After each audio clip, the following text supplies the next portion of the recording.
have our second Guy Ritchie movie in as many months, and this one is a war film. So let's talk about it.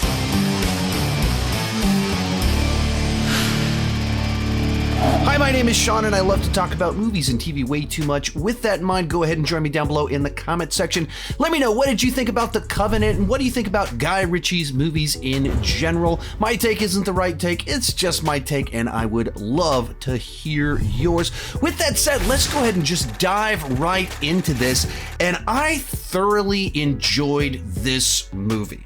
Now, Guy Ritchie is an interesting director. His first two movies, Lock, Stock, and Two Smoking Barrels and Snatch, came out right as I was kind of growing up and discovering smaller films, and then just this super interesting director comes out with this hyperactive style with a very distinct sense of humor. And I just fell in love with those two movies and was so excited for what he was going to do next.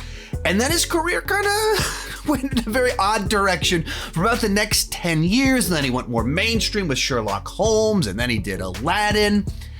And I feel like over the last several years, he's really started to find himself again, but not necessarily just by repeating what worked before, but just kind of maturing as a director, as a storyteller that still sometimes uses his classic bag of hyperactive editing tricks, and other times just tries to tell kind of these tense stories. I've really enjoyed the run of films that he's made over the last several years, and the latest one of those films is The Covenant.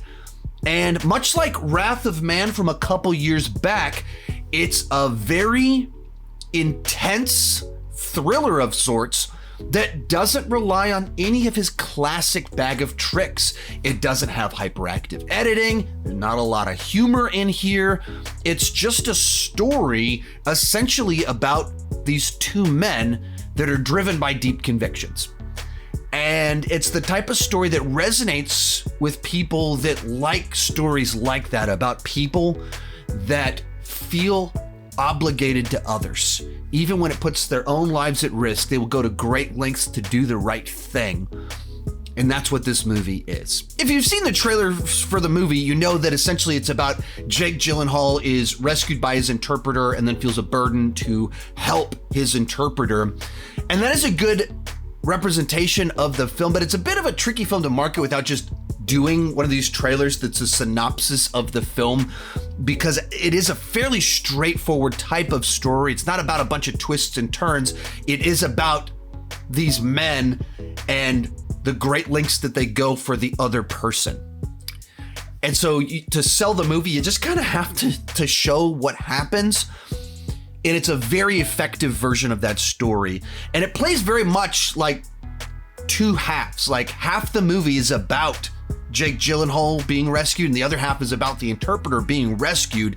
And each one of those rescues is designed to just be this very tense wartime thriller.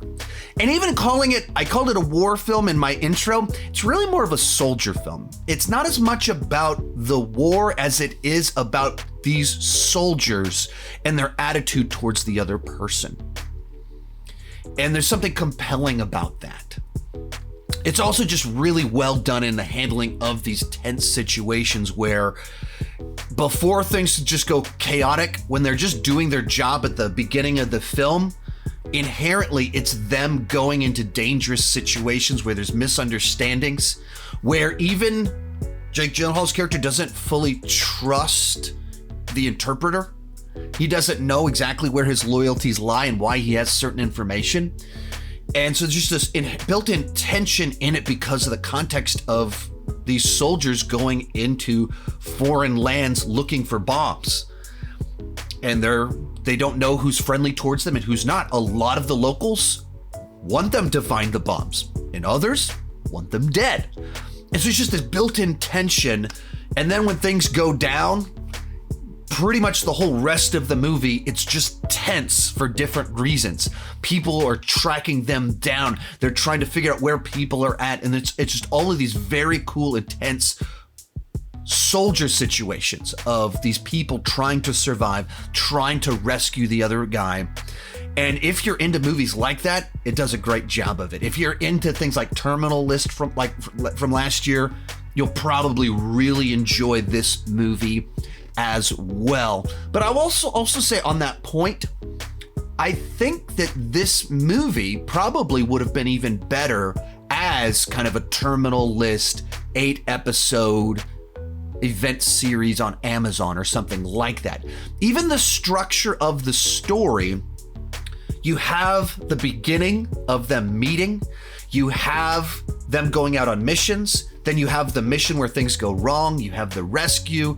Like you can see the episode breaks all throughout it, and I don't want to go too much into the back half of where things kind of go, even though the trailer essentially already does that. But you can just see that's a good episode right there in and of itself. And it's not like even a 3-act structure, it's kind of like a 5-act structure of these different episodes of them building their relationship and as things go forward.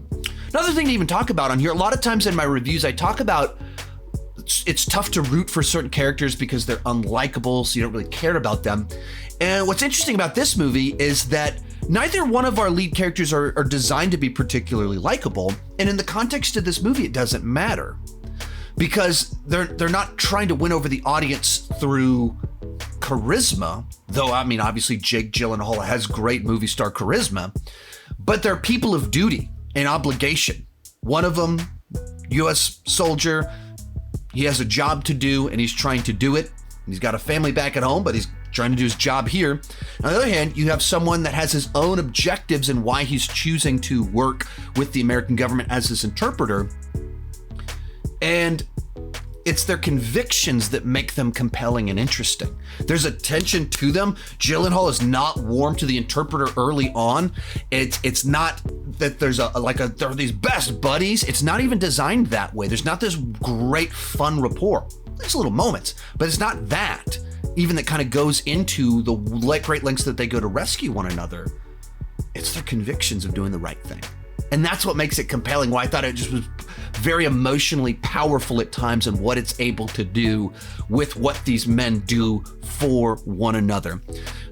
Big flaw with the film is the bridge between the two stories, where it starts off with a great 45-minute thriller about them seeking bombs, it goes bad in the rescue, and then it ends with this great section with Jake Gyllenhaal trying to repay this burden, resolving because of this covenant between the two of them, this bond between the two of them.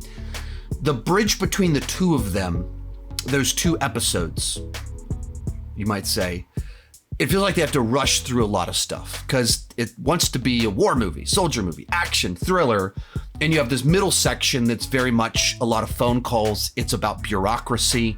And so there's conflict there, there's tension in it, and it creates the scenario that leads to Jake Gyllenhaal doing what he needs to do.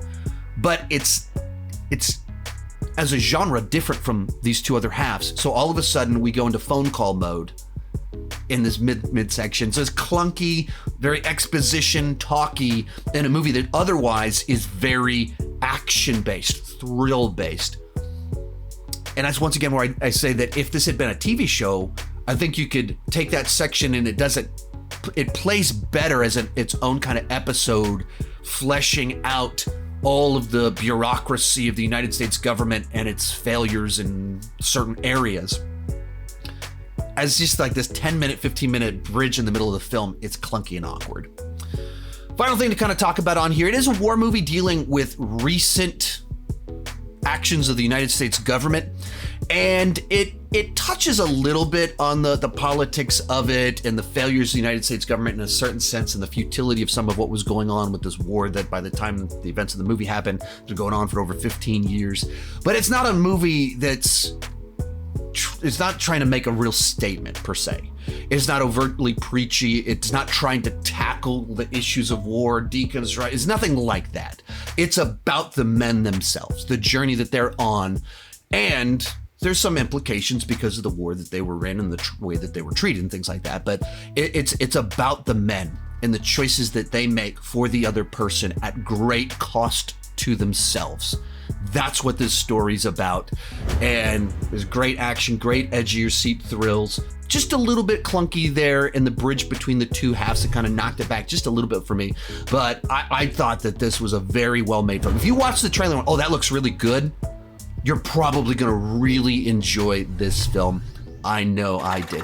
Overall, I'll give it an A- on the entertainment scale. Let's go 8.5 out of 10. If you like the trailer, must see this film. Go watch it. Thank you guys so much for watching. I'll have an updated Guy Ritchie movie ranking coming up in just a few days. Thank you so much for watching. Keep talking movies and TV too much. Bye-bye.